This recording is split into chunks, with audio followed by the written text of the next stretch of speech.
listening to this Belly Up Sports Podcast Network product. Some said we go belly up, so we made it our name, and we're still here.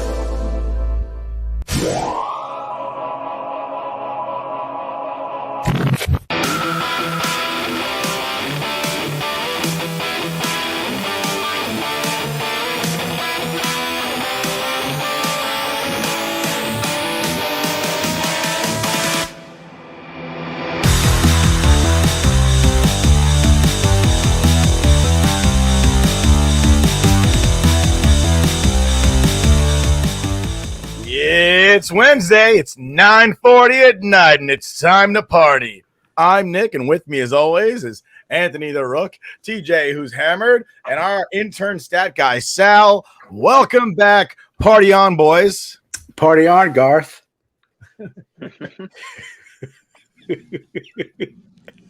I'm wearing the hat, so clearly I'm not Garth.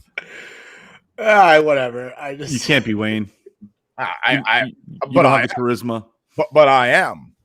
TJ has more of a Wayne personality, I feel. He does not. He's chewing. He's Benjamin. No, bullshit. Got baby face. He's Benjamin. No way. Yeah, TJ is like a little baby face. Bro, you're my champ. With me, as always, is Nick.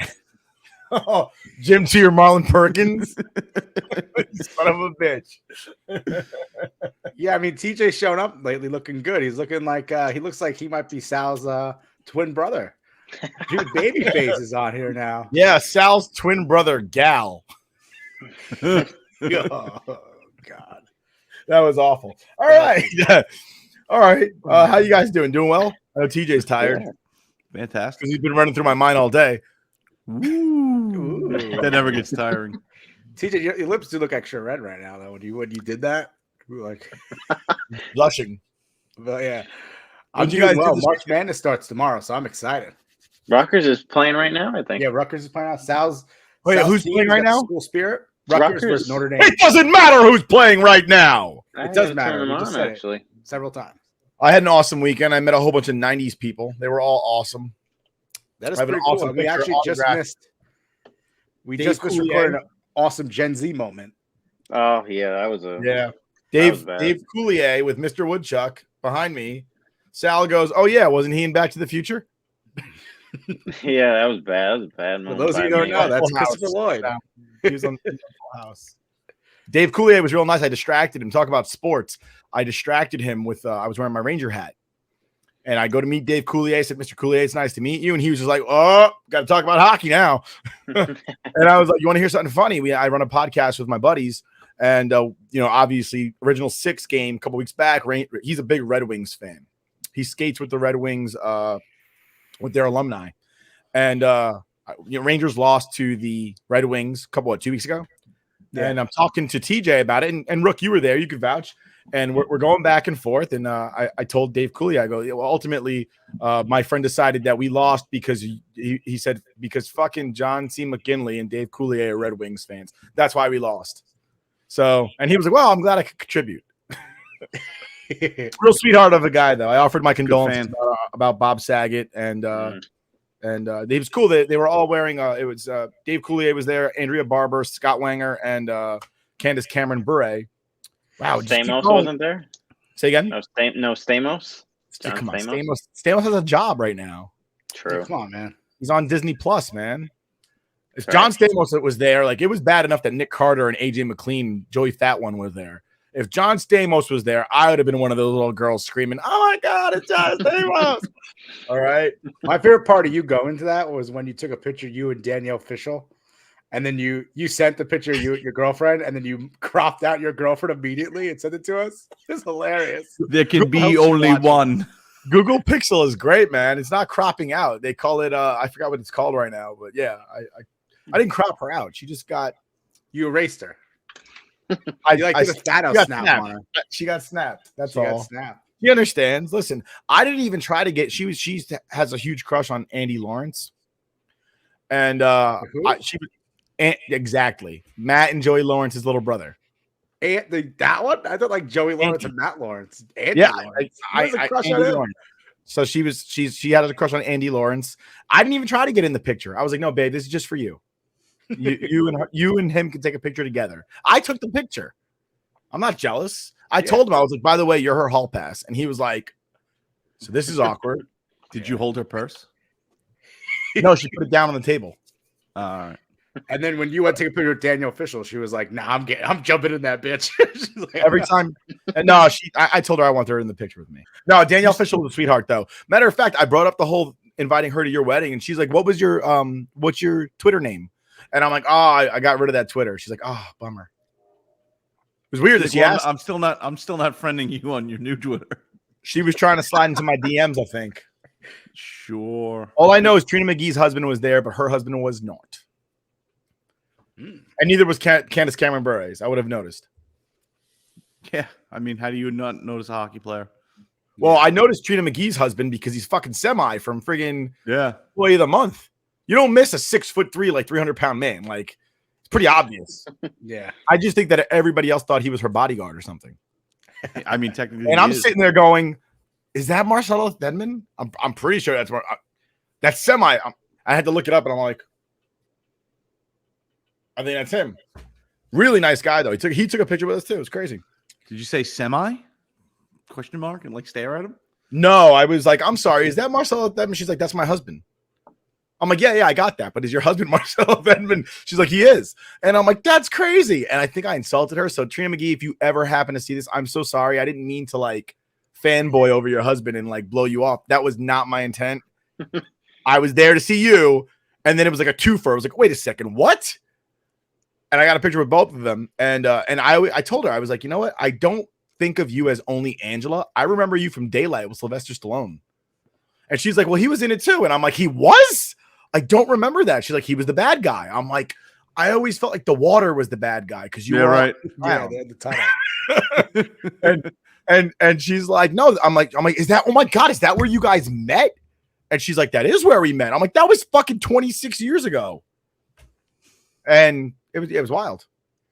Good times though. Really, really nice couple. Anyway, moving on to the show. We've got our guests here for our wrestling trivia. And let's bring them in. We got Matt O'Day returning again. And we got How's it going, guys? Herrera. Thanks for having me again. What? And we I have said Justin thanks for Herrera having me again. TSS. Stop talking, Matt. We're trying to introduce somebody else. Damn. It's not all about you, Matt.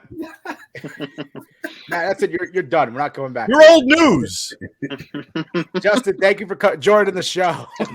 Hey, thanks for having me on, man. I love the introduction. Yeah, sorry it was interrupted. Introduce them again. One more time for the kids in the back. All right. So, as everyone knows, Are you ready? it's time for our wrestling trivia. It says wrestling trivia, but we pronounce it wrestling.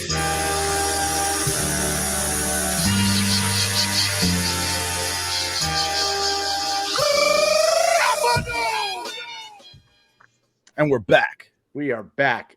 So, Justin, it's your first time here doing these questions. I hope you have a pen and paper ready because we're going to jump right into this. I explained you the rules before, so do I have to explain them again? No, you're good. Perfect. That's what I want to hear. Good job this week, Rook. Good job. Last week I didn't tell anyone the idea. We had Jason Cooper on last week, and I didn't tell him how it worked, so everyone was excited. That's phenomenal.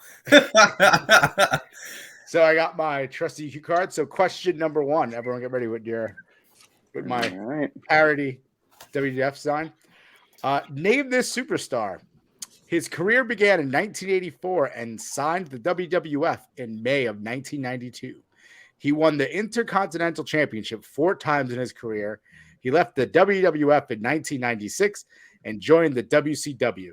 He became the founding member of one of the most notorious factions. He was a 2-time WCW United States champion and won the WCW World TV Championship once. He was a 9-time WCW World Tag Team Champion.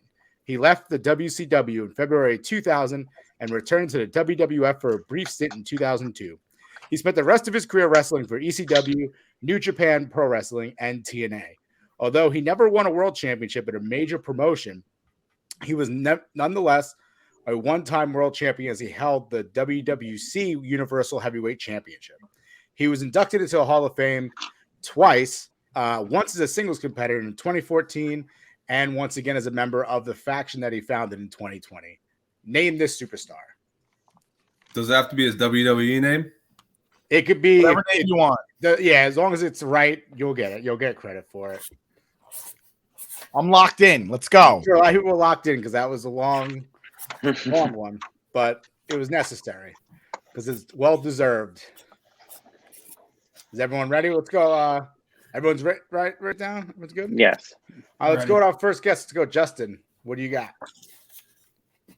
R.I.P. Scotty Hall. Yes, Nick. Scott Hall and the bad guy, Reza Ramon. Correct again. TJ. Scott Hall, rest Yep. in peace. Sal. Scott Hall. R.I.P. Matt. Matt got it wrong. Scott Hall. Rest in peace.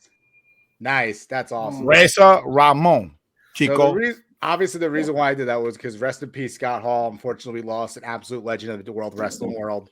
I mean, Razor Ramon growing up, my older brother used to throw toothpicks in my face to be like Razor Ramon. So I will remember you.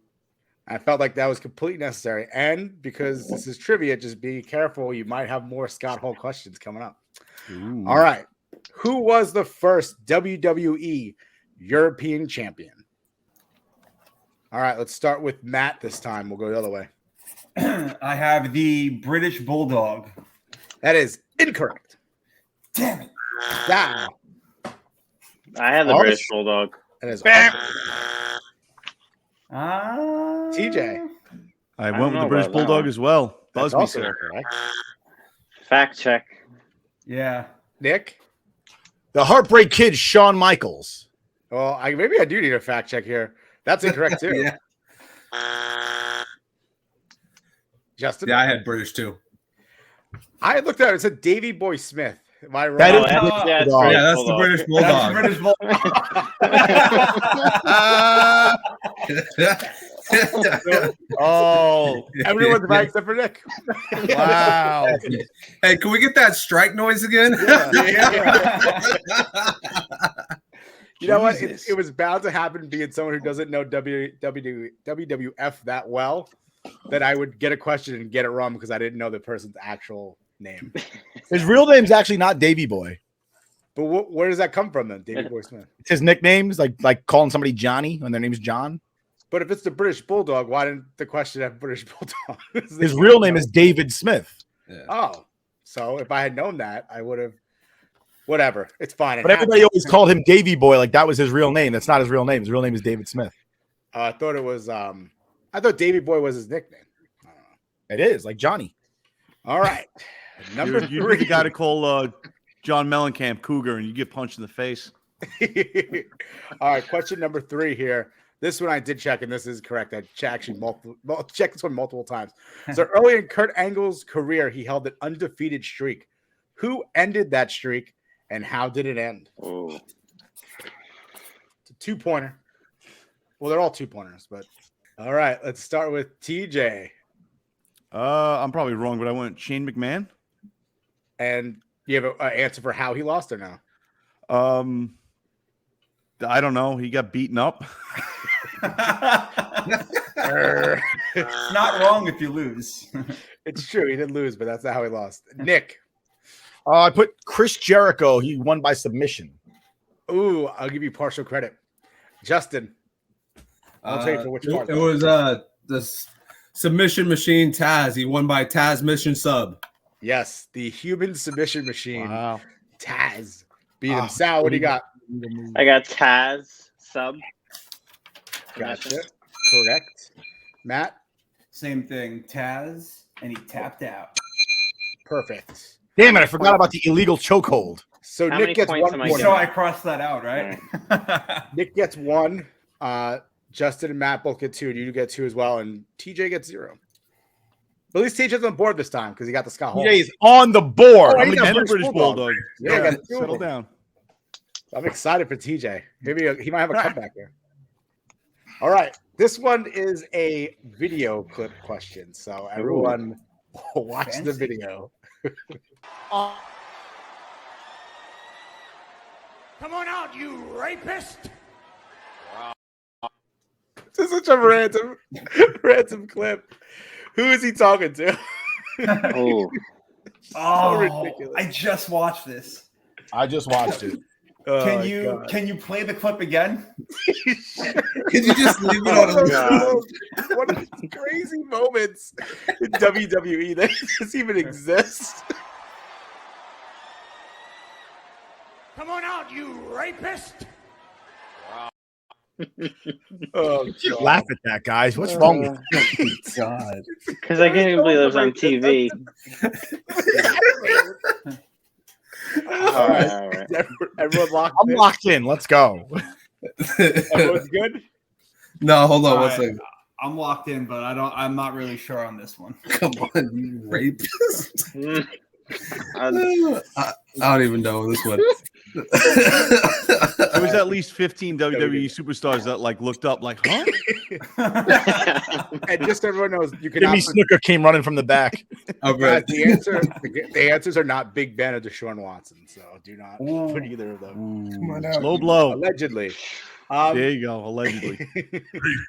All right, Sal, we didn't start with you yet, so why don't you go? Triple H. It is Oh, correct. that's it. Matt, who'd you have?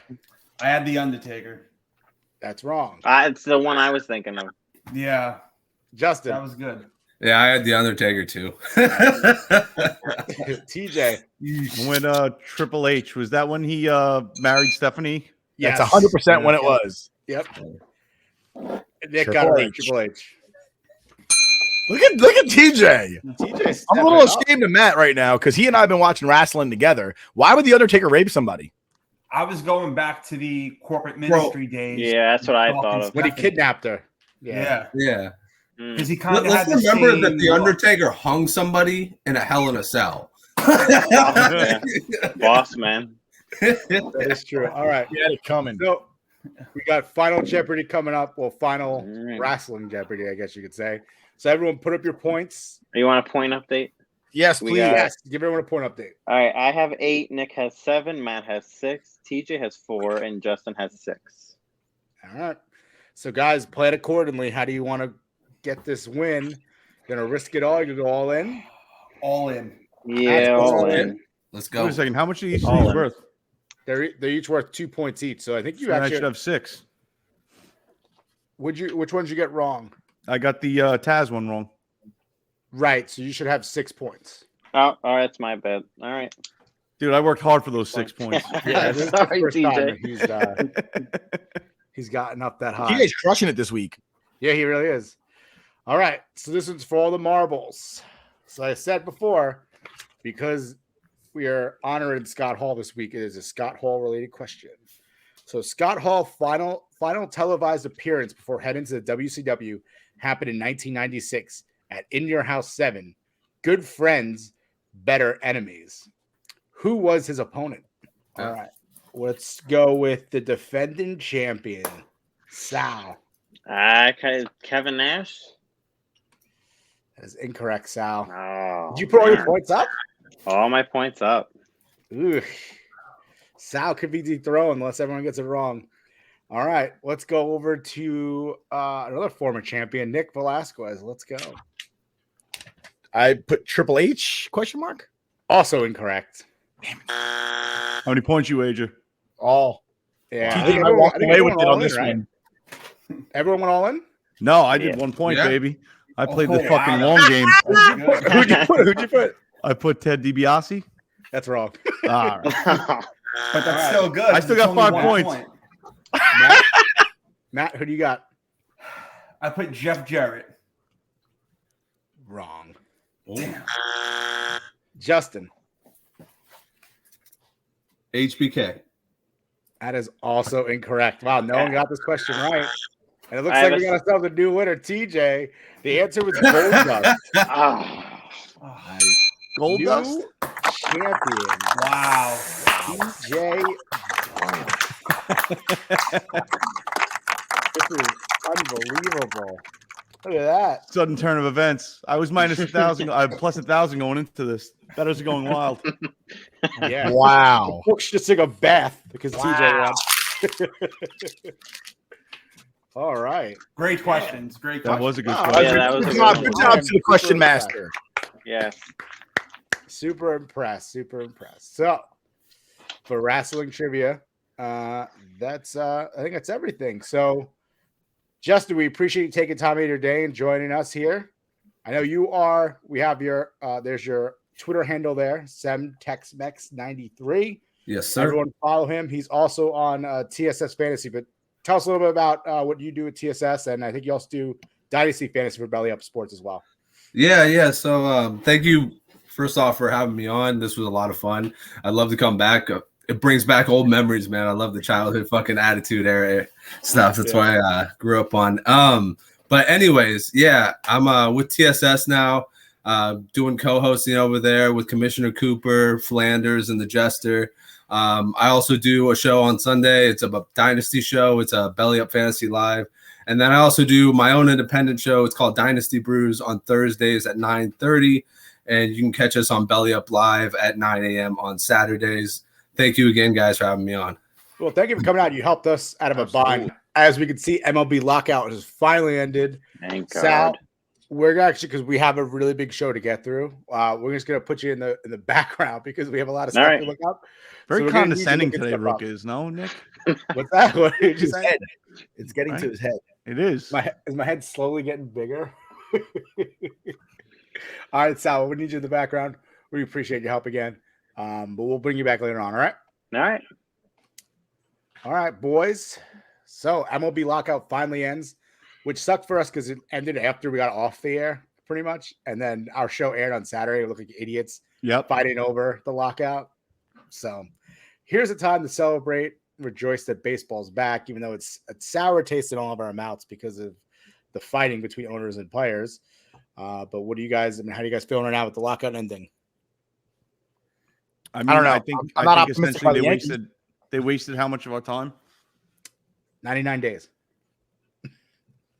But so what did we? We lost what? The first 3 weeks of spring training, Yeah. Basically, yeah. and then what's the season starting now? April 7th. Mid-April. Oh, April April 7th. Okay. Yeah, not too bad. And they're gonna have they already set the schedule out. There's a bunch of double headers to make up everything, and I think the season goes to October 5th. Yeah, you know what? Coming out of it, I think the more irritating thing is watching the fucking Yankees just sit on the sidelines and make zero big moves. You had 99 days to figure out what direction you wanted to go, and apparently they're playing the Aaron Boone. I think we have the pieces to win. No, you don't. You fucking don't. You got to make a move. Honestly, and especially you're allowing the Mets to now try to, especially their fans, say that they're taking over the town because we have an owner that spends money. It's kind of embarrassing. You don't want to play second fiddle to the Mets. It's true. So, Nick, I mean, I'll never feel like we're playing second fiddle to the Mets. I mean, there's zero they're the hype around the Mets. team right now, though. They Zero. could sit there and sign everybody and their mother. Half the team will be injured by June, and they'll be out of the playoffs by June. So Yeah, it goes without saying, but still. this is the Mets every year, you know. But I agree that what bothers me more is not so much that they're sitting there going, "Our team is good." What bothers me more is that they're sitting there saying we're too poor. That bothers me. You're a $5.5 billion enterprise. You're going to make $500 million this year. I don't want to hear about how you can't sign somebody for $20 million. Especially when the Mets are sitting there and Steve Cohen saying, "Yeah, we're probably going to go over the luxury tax. Who gives a shit? That's what we got to do."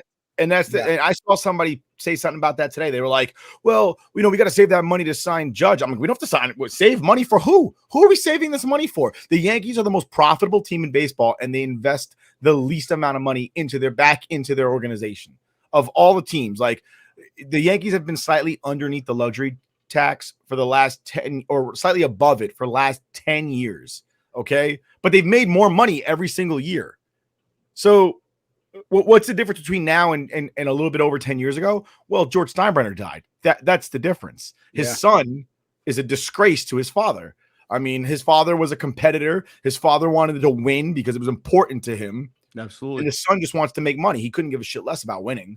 It's not on his list of things to do. So, I mean, I think it's embarrassing that they're sitting there crying poverty when they're the richest team in baseball. Yeah, I Like, agree. they may not have the richest owner, but they are the team that makes the most money and therefore can afford to put more money back into the franchise, especially since they just got rid of all the minor league teams that were not owned by teams that own chunks of the Yankees, because now their entire minor league system is owned by co-owners of the Yankees. So all of that money goes back into the same organization. Nobody's taking any money out except for the minimum wage employees that work there selling hot dogs. Yeah, So I just don't get the Aaron Boone statement. I understand you're the coach. You have to say what you got to say. You got to toe the company line. What else are you going to say? You're not going to sit there and say, no, we can't win with this fucking team. They suck. Yeah. But on paper, what did you do? You did nothing. You haven't improved the team at all. And I have the moves if you want to go. But you break down the moves. Go ahead. But it doesn't change on paper where they're going to be in the win-loss column, and it doesn't make them a contender for the World Series, especially with the bullpen and the fucking starting pitching rotation. You're essentially, when I'm reading reports about fucking, they expect big things out of Aaron Hicks this year. It's like, go fuck yourself. You already know you're losing. It's a lot of potential and not actual. Yeah. The problem is the hoarding of the prospects that haven't panned out. Like, they kept Clint Frazier. They always put his name out, trade rumors. They never kept him. And now he's gone. He's probably going to be an all-star this year, by the way. What's that? He'll probably be an all-star this year now that he's gotten the toxic environment that is the Yankees right now. Yeah, I mean, you also have like times where there was like Chance Adams, who was like, that was a big name. They want to move him. And he's not. I mean, has anyone heard Chance Adams anyway? Well, no. That's the problem. The Yankees are stuck in the thought process that they're Tampa Bay, and the only way they can get good is to have prospects come up and be breakout all-stars. And the Yankees don't have to do that. I mean, how long are you going to sit on the sidelines on these prospects? Because, I mean, look at Jesus Montero. You're holding on to chess pieces that are worth something now in the hopes that they'll be worth something later or pan out to be a superstar worth even more. But how often does that happen in the MLB? It doesn't happen very often. And it hasn't happened for the Yankees. But let's just getting into the moves that they made so far. So they trade away Gio Urshela and Sanchez for Kiner Falefa, Josh Donaldson, and the catcher. I think his name's like Revtov. I can't pronounce his name. But they trade for a catcher as well, who they also like because he's defensive, and everyone's always complaining about Sanchez being lazy. The other deal was they got Rizzo returning on a multi-year deal, which obviously is a guy who's already on your lineup. I guess Freeman, I think they got a sense from Freeman that he did not want to come to New York. Freeman's getting, everyone's looking out for Freeman, the Dodgers, the Red Sox, the Rays, the Blue Jays. You have, they were on that one on him. I think they were also looking into Rodon. Rodon went to the Giants. I think what the Yankees really need is an arm to make the team a little bit better. One of the things that I would like to see them is for them to try to make a move, because the A's are doing a fire sale basically. Olsen and Chapman both got moved. Olsen's with the Braves. He got a huge extension. Then you had Chapman got traded to the Blue Jays. And I think if the A's are doing a fire sale, Cashman has to be on the phone trying to say, what can we do to get Manaea and Montez? Right? Those are two young pitchers that you get. Try to improve your rotation. And I think right now at this point, you have Gleyber Torres and Voit, who kind of are like odd men out, because you have DJ LeMahieu, you have Donaldson, you have Rizzo, and then you have this kind of Falefa who you brought in to start as your shortstop. And you got rid of Gio Urshela. So where are we playing DJ LeMahieu at first? Like, what are we doing with DJ LeMahieu? He's got to play second. He's not going to play third or short. So it's kind of like, where is, what are we doing? And then, Sal just mentioned, and then also the A's are trying to get rid of that Sean Murphy as well, the catcher. So, I mean, I don't know if you need to throw him in there as well, but you do have, Kyle Higashioka and Higashioka. What is it? Higashioka. I can't pronounce it. You guys know I'm bad with names. And then the other catcher, who also I can't pronounce his name. So, I mean, the catcher probably, but we'll see. Time will tell what they're going to do. But I think right now at this point, the most important thing for the Yankees is to get an arm and bolster that rotation to make himself actually a championship caliber team. That catcher's last name is Vorvet. Okay. I'm always wary about getting anything from the A's, because getting anything from the A's to me is like getting a player from Japanese baseball. They come to New York and they're terrified. I'm wary of anybody coming over from Oakland, especially pitchers, after what just happened with Sonny Gray. Well, that was the pitching coach, I think. I think you were telling me things he didn't want to do. I don't know. I still see that happening with the Yankees, right? Analytics just completely driven what they do. They do everything based on what a computer tells them to do. And the pitcher could sit there and say, I'm not really confident in my curveball today. And they'll be like, but the computer says you'll throw a curveball, so throw the damn thing. And he'll have a 7 ERA, and I guess it'll be all right. I mean, that's why the hitters can't hit, right?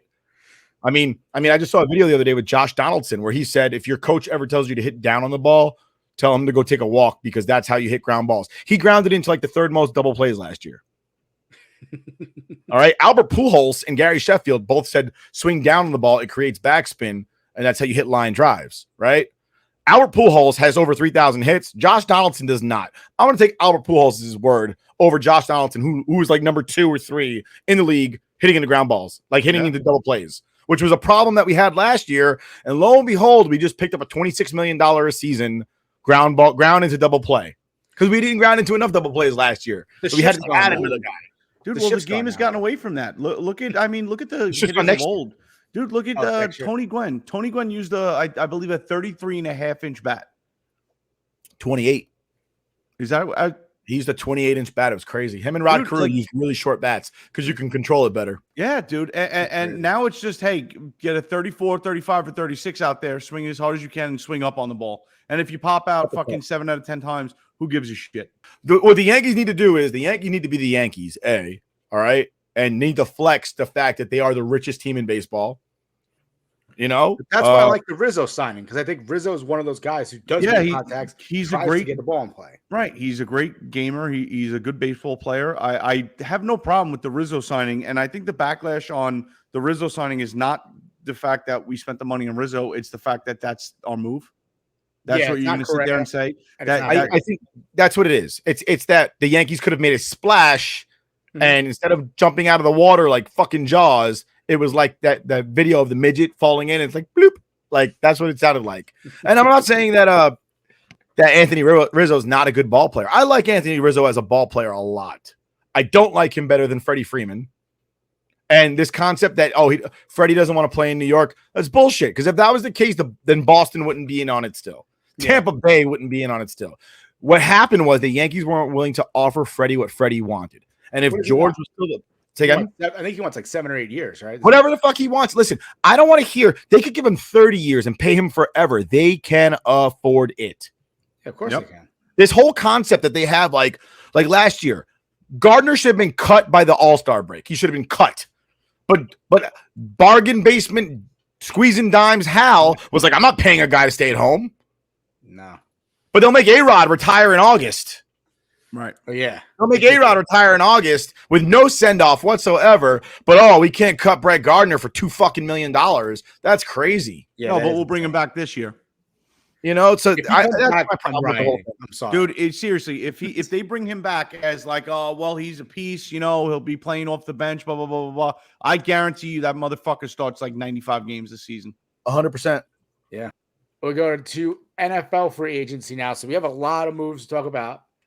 JETS have been extremely busy.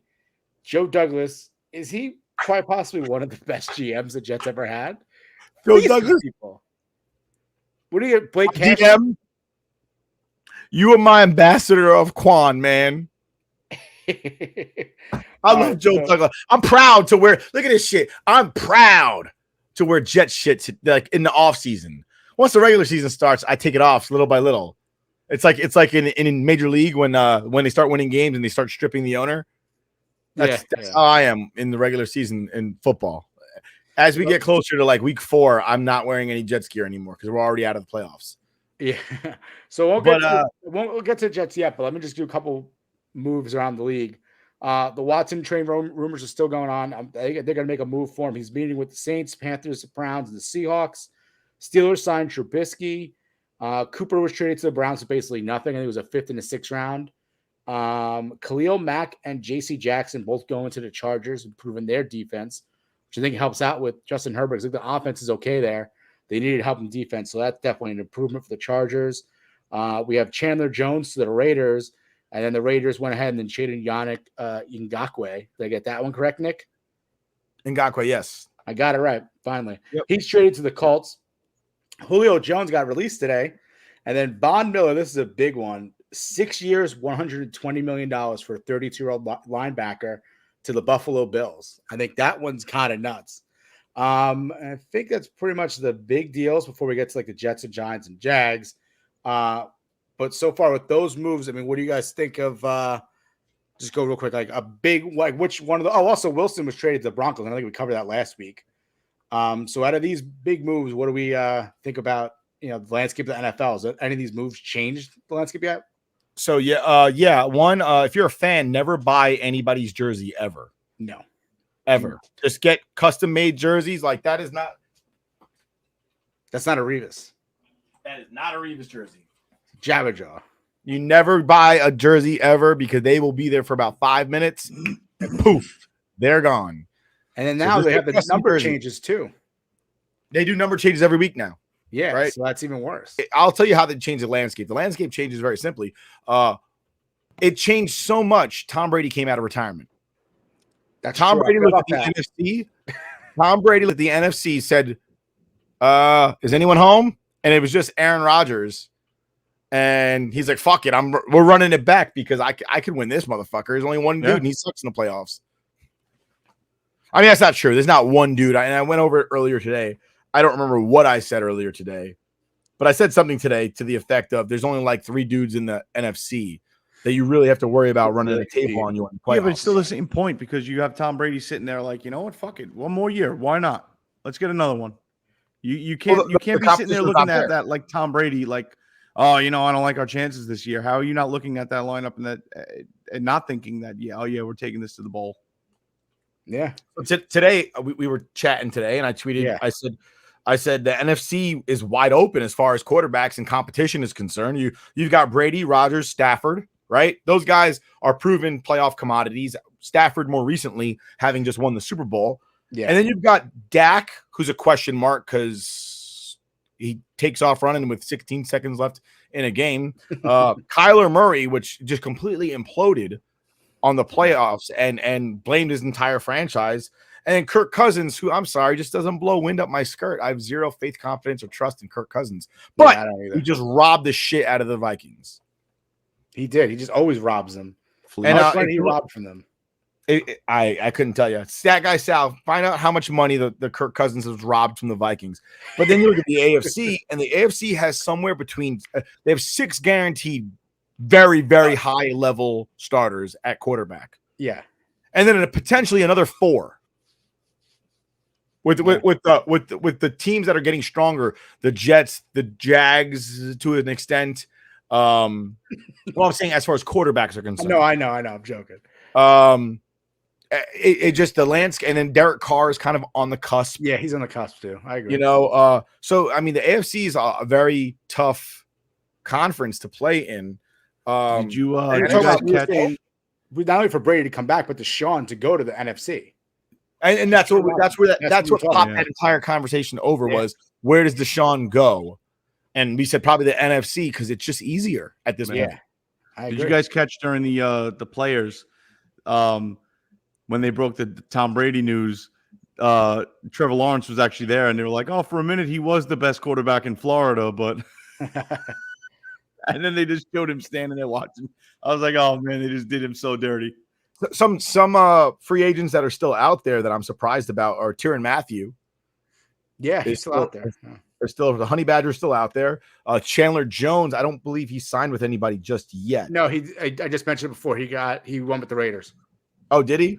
Yeah. Okay. What about the Randy Gregory? Randy Gregory was gonna sign with the Cowboys, and then that was funny. He pulled an Anthony Barr. Yeah, he did. Pulled a fake hang up on him. The Broncos. He pulled a what about Bob? Is this a fake? Is this a fake hang up? This is a fake hang up. Yeah. That's what he did. Yeah. Yeah, basically. It's a no-look pass on the Cowboys. Yeah. Oh, definitely. And that was funny because they tweeted out they're like Randy Gregory's coming back, and then the Broncos tweeted out surprise GIF or GIF, whatever. GIF. It's GIF. GIF. All right, but let's get to your JETS Jets. Huge moves. So I wrote down some of them. I mean, you could fill me in, but they have a tight end, CJ Uzomah from the Cincinnati Bengals. He's coming off a big injury, though. They signed the guard, Laken Tomlinson. That's a big one. They keep Braxton Berrios with them. They get Jordan Whitehead from the Tampa Bay Buccaneers. And then I think And then obviously the new one, the trade for they got rid of was it Blake Cashman? They got rid of Blake Cashman for a 6th-round pick. He was just to keep this in mind. He was drafted in the 5th round and hasn't played a full season since he was drafted like 4 years ago. Yeah. And they got 1 round less for a guy that is the MVP of the IR. Yeah. I don't know what Joe Douglas is slipping these people, but he's got to be drugging them. I don't know. I don't know why. Why would you ever trade for Blake Cashman? Everybody in New York named Cashman is absolutely dog shit. So why would you ever trade for Blake Cashman? Like absolutely madness. I don't get it. Dude, if you're standing there holding a shit sandwich and somebody says, I'll give you $5 for it, you don't say why. You say, I'll take the 5. That's a fact. And Joe you know what? I feel like Joe Douglas was like, hey, you're looking for linebacker help? I can't remember who they traded him to. I think it was the Browns. Texans. It was the Texans. That's what it was. They traded him to the Texans, and they must be so engulfed in Deshaun Watson. Yeah. And they were like, you want a linebacker? We'll take a 6th rounder next year for him. They were like, sure. They never even looked at the name. They didn't do their, as Joe Douglas always says, they didn't do their due diligence. They were like, oh, he looks like a good guy. He ever been arrested? No? All right, we'll take him. 6th round. Here you go. I think the Jets did well. I mean, given how kind of, I don't want to say stagnant and bland that the NFL moves usually are in the offseason, but I mean, they made a splash. They made a lot of moves that they filled a lot of holes. They made a lot of necessity moves, and I'm happy going into the season. But the one thing I wanted to see going into the season and into the offseason, I wanted to see Berrios come back, because I think as far as the offense went last year, he was the spark. He was the one big-time playmaker that you were getting a little excitement out of as far as a fan base goes. So I'm happy to see him come back. I think, he has a whole bag of talent just waiting to get tapped into. I mean, the guy has speed for fucking days. So I look forward to seeing him catch a couple passes across the middle and breaking some tackles and getting us some big chunks of yardage. You know what I mean? Absolutely. They also picked up Tyler Conklin, another tight end. Yes. Who was cut. So the 2 tight ends that they picked up just now combined for over 1,000 yards receiving last year. The Jets tight ends had less than 600. Like collectively between the 12 of them. So improvement. Absolutely. They picked up 4 starters on offense. Or excuse me, on the team. They picked up a starting safety, a starting cornerback, a starting right guard, a starting tight end. They re-signed their backup running back, because I thought Tevin Coleman did a great job last year. They re-signed their slot and special teams guy. And I always think it's important to reward the guys that you help develop. Now, they didn't draft Braxton Berrios, but they helped develop him into the talent that he is now, a Pro Bowl kick returner. All right. He has a great chemistry with Zach Wilson, and I think they're learning from the mistakes they made in the past, because I remember years ago, Mark Sanchez had a great rapport with Braylon Edwards, and they got rid of him. And they thought they could just replace him with Plaxico Burress, and it would be cool. And it didn't work out, and we saw where the Jets have been since that time. It hasn't been exactly good times. No. So I'm glad when you could show your players, like, hey, if you do the right thing, if you play our way, you conduct yourself professionally, you will be rewarded. And I think they got rid of the guys like Marcus May, who just signed a big deal with the Saints, which I don't understand how the Saints are signing anybody when they're $30 million over the cap. And I also don't understand why they would sign him when he's probably going to get a suspension from the league and is coming off an Achilles tear. But guys like Jamal Adams, guys like Marcus May that are sitting there talking about holding out and stuff like that, they're not long for this team. The team is showing everybody who they want, how they want them to play, how they want them to act, how they want them to be. And I couldn't be more thrilled with the situation overall. Yeah, and I mean, for the Jets right now, I mean, they're not overpaying, which is good, and they're not going out and just grabbing the biggest name. Like, who is the I'm trying to think of the most recent one. There was some recently. Miles Jack was out there. They didn't go and sign Miles Jack. No. They didn't go out there and sign Von Miller for 6 years and fucking $180 million. They didn't sign Tyrann Mathieu, who's kind of like on Twitter, kind of like, oh, if I go to the Jets, I'm wearing number 1. Like, he was kind of like courting them a little bit. Yeah. And they didn't do it. And Um, that's smart though, because you want to have that flexibility to the cap space. You don't want to overpay for the guys. You don't want to seem desperate. And Joe Douglas is doing a good job right now. I think for the Jets fans, I would be happy with the job that he's doing right now as GM. Yeah, I mean, his first draft wasn't beautiful, but then again, Yeah. his coach at that time wasn't beautiful either. Yeah. And coaches do have some influence on the draft. If he says this is the type of scheme I'm running and this is the type of player I need, but he doesn't know either, well, I mean, the GM can't really do much with that because the coach doesn't know what he wants or what he needs. And then now we're taking those players and trying to put them in a new scheme that they don't fit in.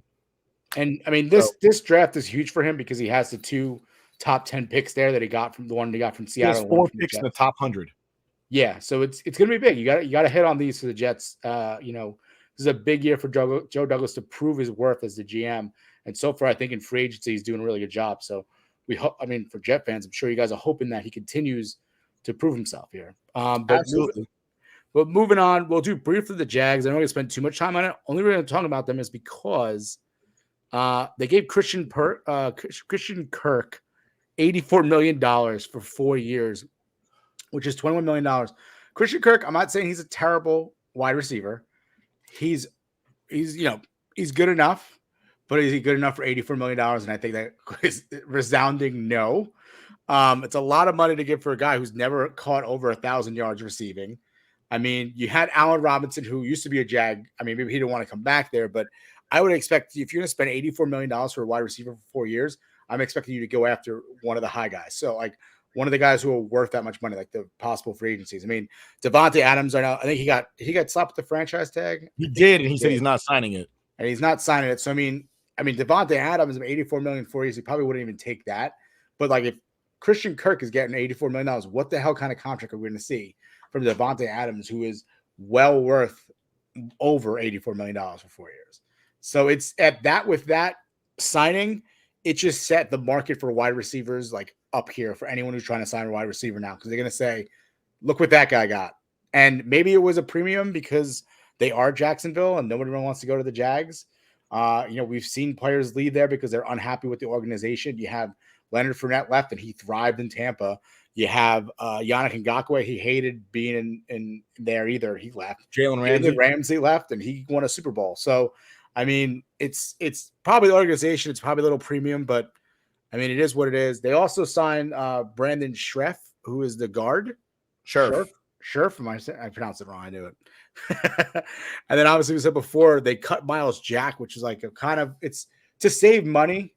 I get that move, but Miles Jack was like such a big part of that defense. And I feel like he was one of the mainstays from that team from 2017 that went all the way to the AFC Championship. And he, in fact, I will still say and proclaim, as someone who was watching that game and cheering for the Jacksonville Jaguars, Miles Jack was not down. They should have won that goddamn game. He was not down. He had that fumble. No one touched it. He took it, and he could have took it to the house and secured the Jags a Super Bowl appearance, but the refs were in Brady's pockets. And, the Patriots end up winning that game, and they go to Super Bowl. But, I mean, those are the pretty big moves to the Jags. They're signing players. They also signed Foyesade Oluokun. Yeah. And that makes no sense at all. They signed him to a big deal. He's older than Miles Jack. And I believe, they also signed Folorunso Fatukasi from the Jets. Yeah. Oh, yeah. Which also doesn't make sense because I'm pretty sure Oluokun, he actually plays middle linebacker. So does Miles Jack. They run a 3-4. So it makes sense to sign Fatukasi because he's a 3-4 defensive tackle. And then they just got rid of Miles Jack. So they must be switching to a 4-3, which is what Fatukasi just came from and failed at with the Jets this past season. I really don't think the Jaguars know what they're doing. I don't know. I think I trust a little bit because it's Doug Peterson now. So it's a competent coach who won a Super Bowl. So like you would think maybe they know what they're doing. But they're just spending money like crazy. It's like, I feel like they're the Joker in what is the Dark Knight when he's just burning money. No, he's just burning money.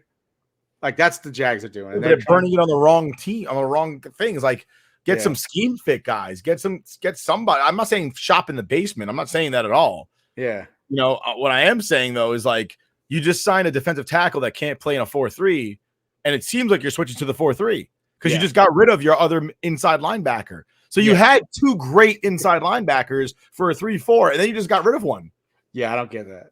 It would be like if the Jets right now, if they got rid of, I don't know, Quinnen Williams, and then decided that they weren't going to switch to a 3-4. I'd be like, what the fuck was the point of that? Just do, I don't get it. I mean, they still have the Josh Allen there, the linebacker Josh Allen, and he's still a great linebacker, but I'm gonna miss Miles Jack in Jacksonville. Well, if you're playing a different defense, though, your position changes regardless of what your name is. So, like, well, I know, So moving on to the New York Giants. The Giants. Oh wait, hold on. Before you just said the Giants are reminding me, they also signed Evan Ingram to a $10 million contract, and he can't stay on the field at all. Not even that. When he's on the field, he drops everything. How many games the Giants lose because he dropped the ball? I couldn't tell you. I don't watch the Giants. I know you don't, but there was one game against the Eagles where they probably would have been a difference that year, where he was wide open and he just dropped it. Like it happens constantly with Evan Ingram, where it's like a first down, we need to keep chains moving, and he just drops. Like he's open, hits his hands, he should have caught it, and he just drops it. So I mean, I mean the Jags get it. You want to make a move, make a splash, but I don't get it. And the Lions signed DJ Chark. So DJ Chark was coming off an injury. 1 year, $12 million. 1 year, $12 million. $12 million. Yeah, it was 1 year deal, but he's going with the Lions. I like DJ Chark too, but I guess they weren't going to pay him off the injury. I guess so. I still feel like they need a little bit more at the wide receiver position. I mean Kirk, but I don't know. Kirk is like a DJ Chark guy. What? They'll sign OBJ. Imagine Jack working on boats in Florida. Yeah, I'm sure he'll love that. So moving on to the New York Giants. So they signed a backup quarterback who I hope overtakes Daniel Jones, Tyrod Taylor. There's finally competition. They signed Mike Glennon. They signed Mike Glennon last year to be a backup. He fills in. He was horrible. They got Jake Fromm. Jake Fromm didn't have a lot of NFL experience. He kind of was thrown into a fire, baptism by fire, basically. And, he didn't really pan out. So I'm hoping with Tyrod Taylor, with how Daniel Jones is, he's injury prone. You have a capable and a competent backup now, and even a backup that could actually push him to compete for a starting job. They paid him big money. And they paid him, right? They paid him like $5 million. That could be like, it's a 2-year deal. Mm-hmm. I want to say his base is $5 million, but he could end up earning $17 million over the 2 years, which is not bad. And he was in San Diego. He got hurt, and that's the reason why Justin Herbert even started. He was starting that season, Justin Herbert's rookie year. So he's definitely more than capable. So I mean, if Daniel Jones gets hurt or he's just not performing, I feel more confident in having a backup like that. Unlike last year when Mike Glennon came in, and I was like, I can't even watch these games. But then Joe Schoen is showing himself here. He's trying to build that offensive line again. Listen, I'm not expecting the Giants to compete next year, but I think they're they're starting off the right foot here with the Schoen era here. They signed Mark Glowinski and John Feliciano. John Feliciano is most likely going to be the center for them, and then they got the guard. Will Hernandez was not that great last year. The offensive line for the New York Giants have been pretty shitty for the last couple of years. So Dykes is finally trying to build up, that offensive line to protect the quarterback. And you got to start somewhere. And I think with the draft that you might see them go for more, maybe offensive lineman, defensive edge guy, or linebacker or something like that. Just because they got to start building up the defense too. I mean, both the lines are in shambles. I'm sorry. I hate to be the one to break it to you. The additions they made on the offensive line are not good. They're mediocre to bad. Well, I understand that, but they don't have a lot of better than what they had, but that's not saying much. It's better than what they had, but it's also they don't have a lot of cap space, so they can't go out and sign someone really big. But at least you're attacking free agency and you're attempting to do something. Like I said, I do not expect them whatsoever to compete next year. But if Joe Schoen has shown himself, I understand the issues. I'm going to address them the best way I can with what I have from Gettleman. I mean, Gettleman probably wouldn't even spent that money on offensive linemen. I mean, he was horrible as a GM. So, I mean, it's just to see someone attack a point the Giants need to improve is like already an improvement for the team, the franchise.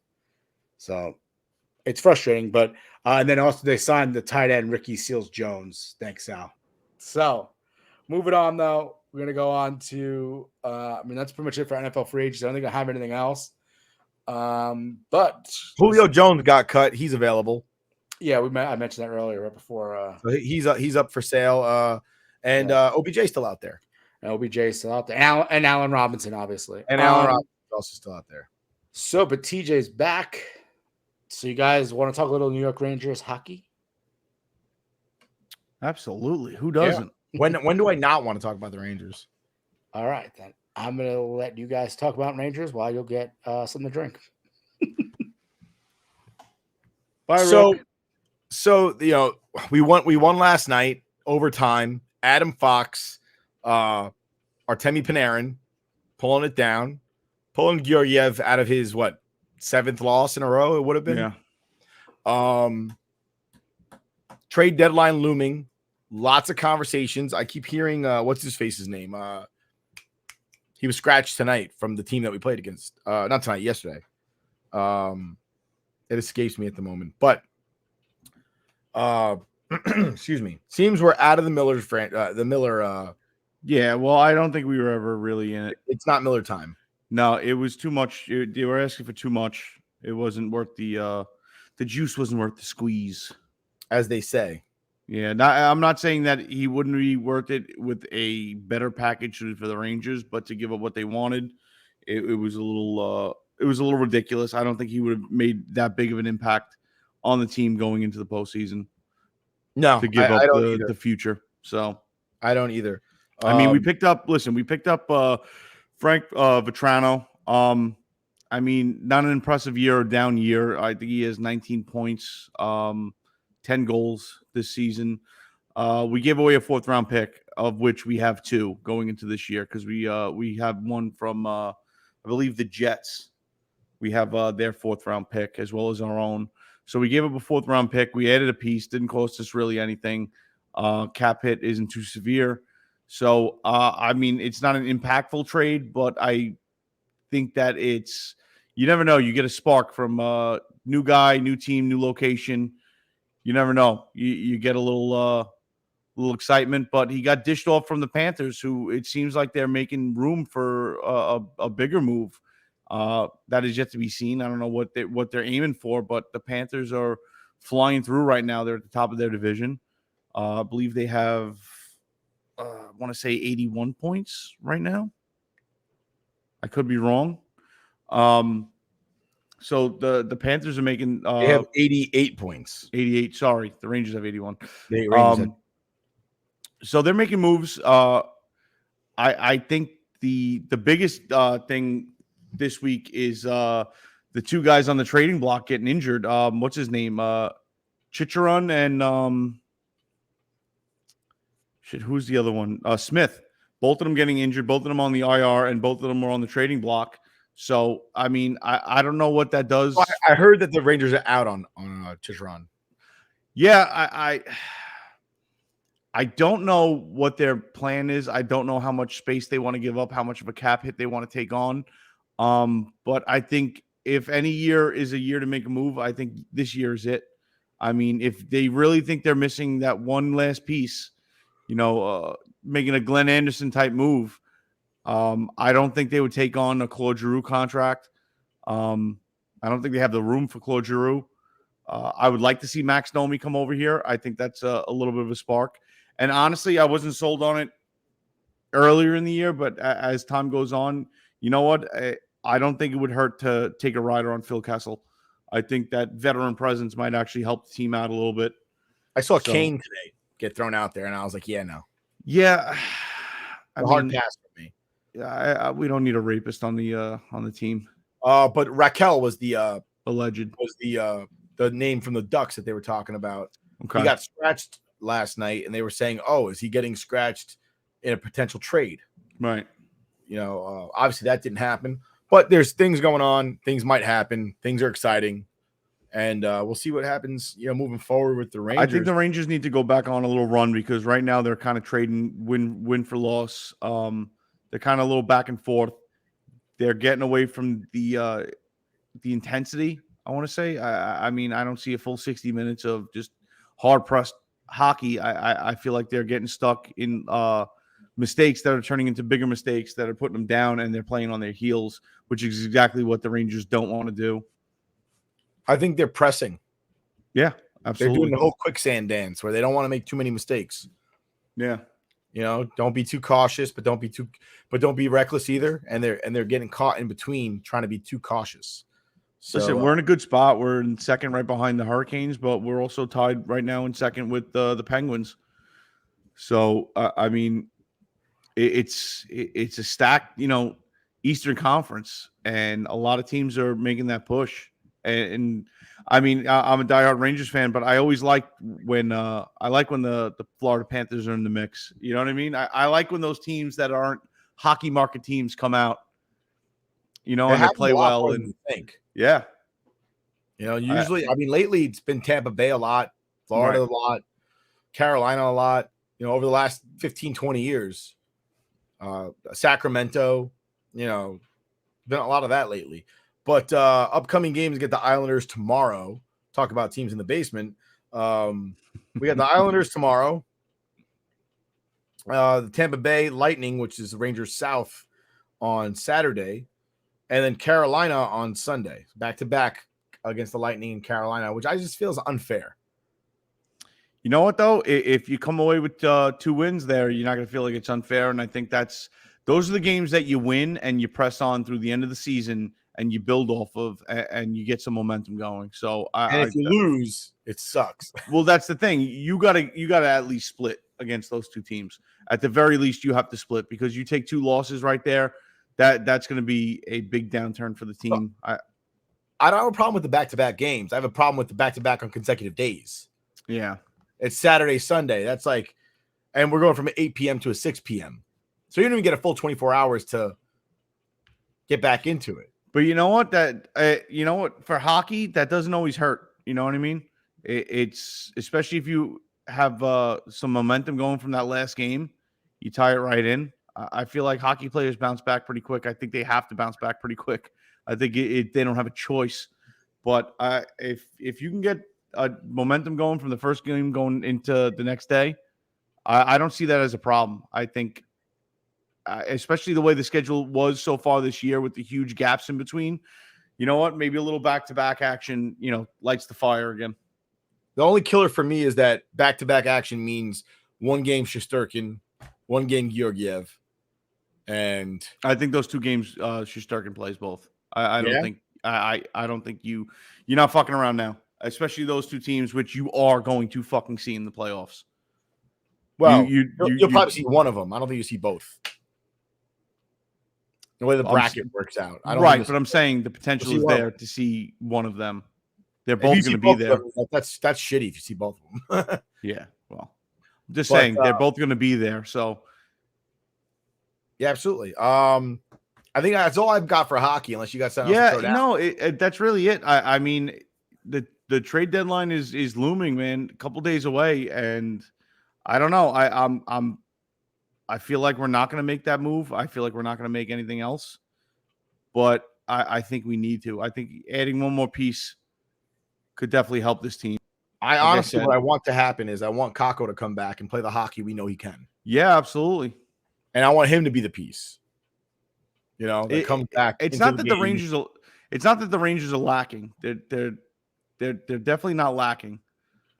It's just that I think they need a little inspirational spark, and bringing somebody in could definitely get that spark going and get you started on the right direction. Especially if you're going to bring in somebody like Phil Kessel or Max Domi, or somebody that's going to break, and Freddie Freeman and the Dodgers moving closer to a multi-year deal. I feel like that's been said for the last 5 days. Thanks, Tal. But yeah, I mean, we'll stay posted and abreast of all the hockey moves, especially with the Rangers. That's our team. But like I said, I want to see the Rangers start to pick it up again, because they're trading win for loss. That's not going to do you any good in this conference right now with everybody on a hot streak and winning. Absolutely. You're right about that. And if you look at the top 10 in points in the NHL, like 7 out of 10 are in the East. Yeah. Like it is tight, man. It's definitely not. Now's not the time to play that sitting back on your heels and 500 fucking hockey. It's not going to help you at all. The top 7 teams are all in the East in a row. And then 8 of the top 10 are in the East. Yeah, man. I mean, No, wait, I take it back. I'm sorry. I'm a liar. Colorado's in the West. So 6 of the top 7 are in the East, and 7 of the top 10 are in the East. it's And one then of those years, 11 dude. is actually technically 11 is Washington. They're tied for 10th.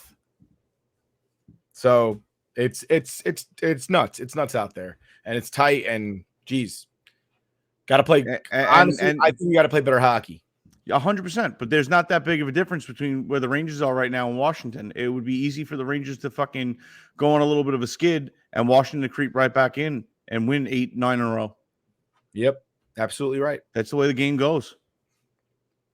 But that's the end of hockey. What are we moving into next? We're talking NBA. Yes, we bring back Stat Guy Sal. Shoe shopping. Shoe shop. That's where I go get a beer. TJ's gonna go fix his swing. Dude, I need to fix my swing after today. I was rolling pretty good playing bogey golf, and then I par 5 put my ball off the right of the green on a root, couldn't chip off of it. Bro, I literally dug the ball right into the edge of the lip of a fucking bunker to where it took me 4 shots to get out. I scored a 12 and still shot 100 today. Yeah, well, and I good, couldn't hit the fairway to save my life with my fucking driver. My 3-wood was on the money. Driver was shit. Hey, anytime you get a 12 and you're still shooting 100, that's pretty good. Dude, I had so I used the Grint app. Free plug for them, but I used the Grint app, and I had a record setting for my career on the Grint, which is about 2 years long. 6 1-putts today, which I mean doesn't sound that impressive, but when you're only playing 18 holes, 6 1-putts is pretty damn fucking good. That's pretty damn good. I mean, I'm usually about 6 4-putts, so yeah, I think I only putt the ball 31 times today. So I mean that's I think I had 1 3-putt maybe. So that I'll take away as good for me. But yeah, boys, do your NBA. Yeah. All so right. we'll go quickly. The Knicks won tonight. Yeah, they did. Good win for the Knicks. And the thing is, so they won 3 straight. They could have had 4 because they had the Phoenix game where they should have won that one because they had Paul and Booker both out. They should have won that game. Then they lost 2 tight ones against the Nets and against the Grizzlies. And then they just won. So, I mean, they could have been looking at like a 7-game win streak, but unfortunately, that's not how it is. There's still losses, but the positives, the Knicks are turning it around. They're still like 4 games out of the 10th spot. Yeah, I saw that. But 4 games out. But you know what? I mean, at least they're improving again. I mean, listen, At least they're winning. Yeah, they're winning. Exactly. Well, they won. Yeah, they won tonight, but they lost. But the 2 losses were improvements. You know, like they're barely, you know, they're competitive. They're good games to watch. And, you know, at least that's there. And I know a lot of people giving shit to Tibbs, but, you know, this is the roster he has. And this is where, it's at. So I heard they're bringing Tibbs back. I like Tibbs. So, I mean, I'm probably in the minority here, but I like Tibbs. I would like to have him back. So, I mean, we'll see what happens. I'm not the biggest NBA guy. That's why we have you, Stat Guy Sal. But you're a Nets fan, so let's move on to the Nets. I know we don't do too much Knicks. Sorry, Knicks fans. Once you guys are winning again, we'll talk all about the Knicks. We will, like all we can, because we love the Knicks. But when they're like this, it's tough to watch. But I know, Sal, you're a big Nets guy. Nets have won, I think, 5 straight. Well, they lost tonight. Heartbreaker tonight. Oh, they lost tonight? Were they just up? They were up, and then they lost. 103 to 101, I think it was. Damn. So, tough loss. We came off of a 4-game winning streak. And it's a back-to-back, too, though. So, it's tough coming back back-to-back NBA. Yeah, back-to-back in the NBA is hard. Yeah. It's not easy. And especially with Kyrie going off last night with 60 points. Yeah, and he's been on fire. I think he's been great. He scored 50 the last time he played. Yeah. Yeah, so. Yeah, Durant just against your Knicks, 53. Yeah, 53. Just the other night, he carried them that game. Listen, so, yeah. I mean, yeah, go ahead. Kyrie last night, that was the best game I've ever seen him play. That was unbelievable. Yeah, he was really good. Like he was efficient too, right? It wasn't like he Oh, was yeah. just shooting to shoot. He was Yeah, 60 points and very efficiently. He was 20 for 31 from the field, and I think he was 8 for 12 for 3. So he had a really good night. Yeah, that's a really good game. And it sucks because he's playing really well. Mm-hmm. Obviously he can't play at home because of the New York rules. But do you think he's playing better because he's only playing on the road? Like, is that he might be? He's getting extra rest in between games, right? Honestly, the extra rest might be helping him because you think about it, he hasn't been injured a lot this year. No, well, yeah, he hasn't been playing, so it's hard to get injured. If you get injured while not playing, that's a bad thing. It's a lot of off the field stuff. Well, speaking of injuries, Ben Simmons is still out. He got an injection. I hope so at some point. He got an injection in his back today, so I guess his back is acting up again. So I'm hoping he could get into a game soon. I mean, we need him for playoffs. If we want to go to the finals, we need Ben Simmons. It's just as simple as that. Yeah, 100%. We need Ben Simmons. And that's the trade you guys made to get rid of the disgruntled James Harden. You're hoping that he you have Ben Simmons to contribute here at all. But I mean, it is what it is. I guess I remember he was supposed to come back after the All-Star break. That was the original plan. That was the plan, and then his back. But at least the mental health issues went away, though, right? The ones that he had in Philadelphia, they're now better. There's no longer. Yeah, I think he's good with that now. Yeah, I had a feeling. Yeah. It must be the Brooklyn air that he's getting. That maybe mental health issues. Yeah, he's better off in Brooklyn now. Yeah. And it's funny because we talk about this pre-show. We usually talk a little before we actually start the show. And one of the things we were saying was that is unvaccinated Kyrie better than TJ Warren in the bubble? Who you taking? Who you taking 1-on-1? I gotta go with my man Kyrie. Yeah, I gotta go with Kyrie. Unvaccinated, vaccinated, pre-bubble, post-bubble. Doesn't matter. Now, obviously, speaking of the vaccination, now it might be dealing with baseball too. Yeah, it looks like the Yankees and Mets are going to have to deal with the same issue. And it seemed like they asked that question to the judge if he was vaccinated. I don't think he is. Listen, I'm not judging anyone. No judgment on anyone whether you're vaccinated or not. Not at all. No. It's just funny because it's like it kind of sucks because they play outside, and like a baseball field is gigantic compared to a court. And I don't know. I don't get it. I don't get the rules. I think with the Yankees and Mets being affected, I feel like they're going to put more pressure, not just the Brooklyn Nets, onto them to finally remove this. And if they do remove it, it's probably going to be more of what's his name, more towards baseball before Kyrie. But I mean, the rules are stupid because Kyrie could play. Makes no sense. He can play anywhere else. He can't play in Brooklyn. As Nick just said, it's a totalitarian authority flex, basically, when you put these rules. Nick's probably happy that I could pronounce totalitarian.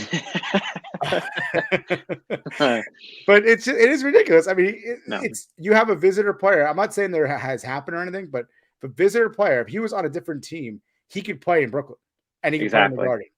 But because his team is actually in Brooklyn and in New York City, he can't play. It's so ridiculous to the point where he was on the bench for the entire game. I saw it. He went into the locker room after the game, and they got fined for him being in the locker room. Yeah, 50 grand. He was just on the bench next to everybody anyway. And it's such a charade. It's such a charade. It's so dumb. Even Kevin Durant post game said, like, dude, like to the mayor, he was like, dude, what are you doing? Like, you can figure this out. This is ridiculous. Yeah, I think with a lot more pressure from the outside, from the Mets. I mean, Stevie Cohen, come on, he's got to have some sort of pull, right? All that money. I've heard Randy Levine, Yankee president, has some pull, and from the reports that I've seen, it sounds like it's going to be resolved by opening day. I mean, should be. It should be. So I'm hoping for that, but yeah, I'm hoping it all goes away in time for the Nets to get into the playoffs. Yeah, definitely. So Kyrie can play home games. So before we move on, because I know we already did Knicks and Nets, but Lakers, the Lake Show is basically turned into the shit show. LeBron's yelling at his own teammates. he's fighting with everybody. He's throwing the ball at somebody. Did you see that play where he tried to throw the ball off the player and he just spiked him basically? Yep. What's going on with the Lakers? I mean, Russ Westbrook is not. They lost again tonight. Yeah, I saw that they lost again. They're a mess. They played Timberwolves, right? Yeah. They lost, yeah. Russell Westbrook will not be on the Lakers next year. Let's just put it that way. No, I don't think he will. And that's the crazy thing, too, is he's getting a lot of shit. They're like threatening his family and everything, too, which is kind of crazy. Yeah, when it gets to that point, like, you gotta stop. Like, you can't be doing that. I mean, he is pretty bad right now, but, you can't be doing that. Do you think he's hurt? Do you think he's playing through injuries or something? He might be. He might be. How is he that bad? From last year to this year, it just seems like. Well, his jump shots just always been terrible. Well, jump shots haven't always been great, but he's been able to do other things. Yeah, but I'm not saying he's not a terrible player. He's a good player, but it's a drop off from last year. Last year he was like a triple double machine. Yeah. Now he's still getting triple doubles, but it's because he's having double digit turnovers. Exactly. I don't think he can handle the Lakers, to be honest with you. I don't think he can handle the Lakers. I don't think he can handle playing LeBron. Russell Westbrook wants to be the guy on the team. Yeah, he wants to be the guy. And he's not going to be the guy on the team with LeBron James playing, even with Anthony Davis being on the team. So I don't know where he's going to be traded to next year, but he won't be on the Lakers. No, and I will say this: Carmelo Anthony is, despite the woes that they have to the Lakers, their issue is not Carmelo Anthony. He's been very good this year. I'm a huge Anthony fan. I love Carmelo Anthony. I've always loved him more than LeBron. So him he had that 1 year off where no one wanted him, and he came back with Portland. He played great as like a 6-man type of role, and now he's doing the same thing in LA. So I don't know. Good for Carmelo Anthony coming back and Charles Barkley on inside the NBA always calls them, look at the Lakers. There's a bunch of old guys on there, and he's right, but Carmelo's not having a bad year. He's not, and he's not. You can't. He's not showing signs of his aging. Which is positive. No, not at all. Good for him. I like Carmelo. Yeah, good for Carmelo. Everyone loves Carmelo. Well, maybe not everybody, but I do. Maybe not a lot of people with the Knicks. You never know. But we're gonna bring Nick back now. See him. Bring him back now. He's back. Did you get your beer? No, I got ice for my scotch. I think you're grabbing a beer. All right. Well, we move on to Does Gen Z Know? And this one, I'll be honest with you guys, I don't have a video clip for this one.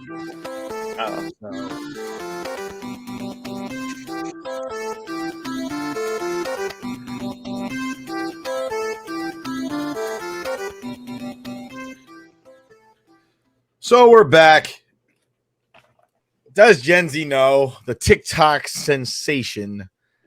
And my question for young Sal is, does Gen Z know what OPP stands for? OPP? Yeah, you know me. You down with OPP? Yeah, you know me. I don't. Can't you say don't. that I don't. What does it mean? OPP, how can I explain it? I'll take it frame by frame it to having y'all jumping, shouting, saying it. O is for other, P is for people, scratch your temple. The last P, well, that's not that simple. It's kind of like another way to call a cat a kitten. There's 5 little letters that are missing here.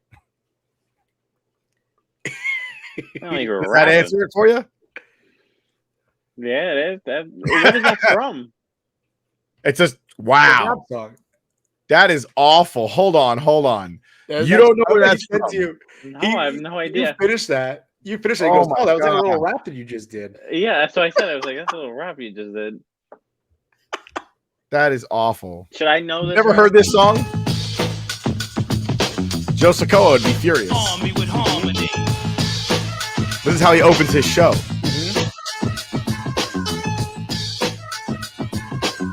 I don't think I've ever heard of it.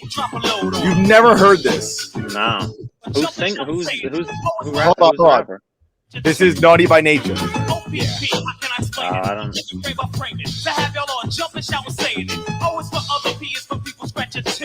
The last P, well, that's not that simple. It's sort of like another way to call a cat a kitten. There's 5 little letters that are missing here. Wow. What year was that? I don't even know. It's early 1991, 90s. maybe? I'd say 92, 93. Yeah, 91 or 92. Have you ever seen dang it. I had it and I lost it. Son of a bitch. It's a very popular song anyway. Yeah. Oh, have you ever watched The Office? Oh yeah, it's my favorite show. You don't remember when Michael went and did the yeah. Dundies? The Dundies. What? How can I explain it? No, I don't remember that one. Yeah. Oh my I god. love Chili's, The the Office. Chili's, the I just Dundies. watched The Office today. The episode where they do the Dundies at Chili's in season 2, I believe it is. Yeah, it's season 2. And Michael goes up there and he goes, the Dundies. How can I explain it? And he starts rapping. Oh wait, trying to rap. yeah. Wait a minute. I think I did see that. Is that when he gives out the awards? Yeah. Yeah. Ah, all right. I saw that one. Come on, Sal. TJ, do you have a does I'm 0 Gen for Z 1. now? Or no? He's You're muted. Bud. Oh, I got you. Thank you, sir. I was gonna do a little TV theme song. Go ahead, do it. I don't have All that right, give me a clip. second. Let me set this up. I don't have the video clip for you, but that's fine. You rapist. I was too busy trying to track that down and getting the answers to the WWE questions wrong. Did you get that on YouTube? Yeah, I just ripped it off of YouTube. All right, here we go. What is this 90s sitcom family show theme song?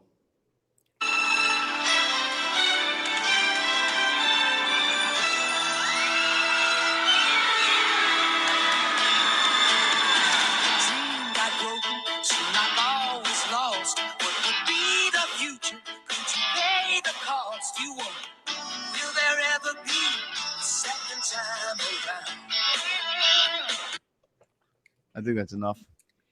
Yeah. Why do I feel like he why sounded do I like a feel like family member. every 90s It's the same theme guy. song is like Yeah, the right? same guy? Yeah, I was about to say, isn't the same guy from Full House? The Family Matters. Oh, Stop Family getting that Matters. wrong, damn it. I know. Can't get it right. I have no idea. Who was in it? Give me hints. Patrick Hold Duffy, on. who played JR on Dallas. Suzanne Summers. Oh Christine wait, Lakin. Three's MILF. Company. No, yeah, she was in Three's Company, but that's not a 90s show. Nah. Don't make us that old, all right? Yeah. Suzanne Summer, man. Original MILF. I don't know. No, that's not true. Florence Henderson is the original MILF. Brady Bunch. Wow, Florence Henderson is in the Brady Bunch. He got that right. Yeah. Oh, I watched the Brady Bunch. Does Gen Z know the Brady Bunch? Yes, they do, apparently. Yeah, they know the Brady Bunch, but they don't know Step by Step. Yeah. Which is actually I've never heard of that.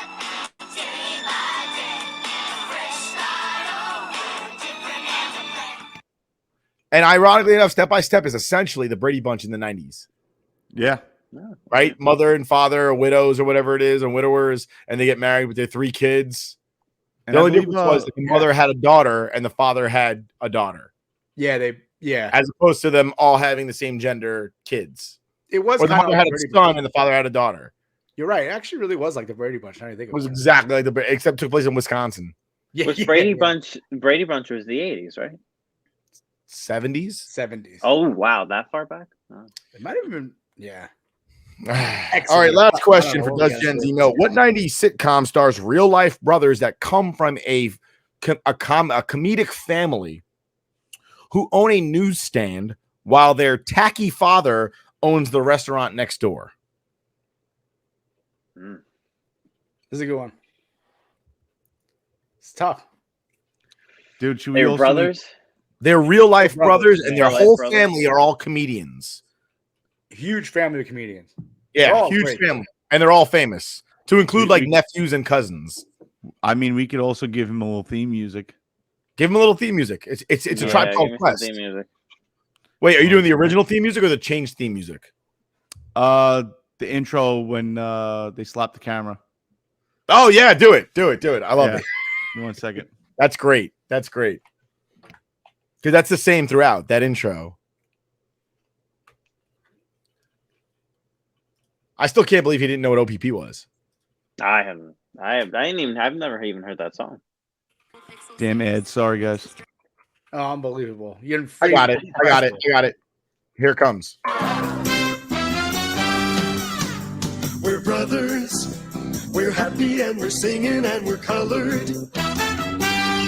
Give me a high five. All right, cut and print. Beautiful, guys. Dynamite. That is. I've never heard of that. What? You were missing out. I swear, I've never heard of it. Oh my god! Wait a minute, the dynamite at the end kind of sounded familiar though. Who That was used to no say dynamite. That was give me a high five. That? Oh, all right. No, the guy does say dynamite. He's talking about director says it. Oh, that was it's beautiful. Dynamite. Yeah, he does say that. He does say it, but it's not that dynamite. I know what you're talking about. It's not kid. It's not Dynamite. It's Oh, not. that's fine. so a lot. All right, I'm gonna go 0 for 3 tonight. I don't know. Wow, that would be the Wayans brothers. I've never heard of them. Oh my god! Stop I've lying. never You don't heard know of- who I Marlon and swear to- Sean Wayans are? You never seen White Chicks or Scary Movie? No. All right, we're moving on to a new topic. Get out of here, Sal. Holy See you shit. later. I can't keep that kid on here. He doesn't know who the Wayne's brothers is. Oh my I- goodness. I'm nauseous right now. God damn it, Sal. Not from a day of drinking. No, you got homework. You need to watch White Chicks and Scary Movie 1 and 2. Yeah, that's your homework assignment. How We do have a have you comment. never seen White Chicks? We do have a comment, real quick. So from Splice TV, does Freeman make the Dodgers a World Series favorite? I don't know if it was confirmed that he's definitely going there, but obviously the reports are showing that he's gonna have a multi-year deal. What are your thoughts on that? Then just briefly, we'll go through that. I don't think it makes them a favorite. I think it makes them a lock to get deep into the playoffs. Yeah, and without him, I think Although, they were but lost. once you get to the NLCS, I think it's like how hard was your division series? I think is a big deal. Yeah, of course. You know, because we've seen that in years past where the teams spend themselves on a championship series or a division series, and they get to the next round and they're exhausted. I mean, we saw my earliest memory of something like that happening would be the Yankees losing to the Marlins in 2003 after that battle with the Red Sox. They got to the World Series, they got nothing left. They were exhausted. Yeah. And it happens more often. Sal says deal expected to be 6 years, $160 million. Good for Freddie Freeman. Paid. Getting paid. He won World Series. Why not? Give it to him. He was leading that team. Also, another breaking news was Chris Godwin got signed for a 3-year, $60 million, which means that Christian Kirk is getting paid $1 million. By who? The Bucks. He got re-signed with the Bucks. Yeah. Because they tagged him, right? So they did a tag and sign? Yeah. Okay. My question is, without Freeman, where does Atlanta's I guess odds fall going back to the World Series? That has to take a little bit of a downturn. I think so, but they also got Rosario back, and he was huge in that World Right. Series. So, And they also picked up Chapman. So how much did you really lose? Olsen. I'm sorry, Olsen. I'm sorry. Same guy. Yeah, same guy, basically. Different Not corner. the same guy. Not even close to him. Matt says no Tatis for 3 months makes the road to the playoffs easier. Matt, you're right, but you're also wrong because are the Padres really a threat at all? No, The they're Giants are more of a threat anyway. not. Yeah, the Padres suck. And the love Padres you, though, didn't Matt. have. I think he was hurt last year too, Tatis. So He was. He was. Yeah. Oh, it's true. It's damn true. Get out of here, Matt. This is why you weren't invited to the Talk MOB. It's gonna hurt his feelings. I'm Nick sorry. threw Matt. him under the bus hard. Sorry, Nick. I'm just kidding, That's Matt. I not- love you. I think he just. Oh, I thought that happened was my things messed up. I thought someone jumped on. I was like, Matt, come back on. Like, enjoy the show. Matt just unfollowed us, is what he did. All right, so we're moving on. I know we're running late here. Nick's gonna have a lot of fun editing this stuff down. So, Nick, take us on out of here.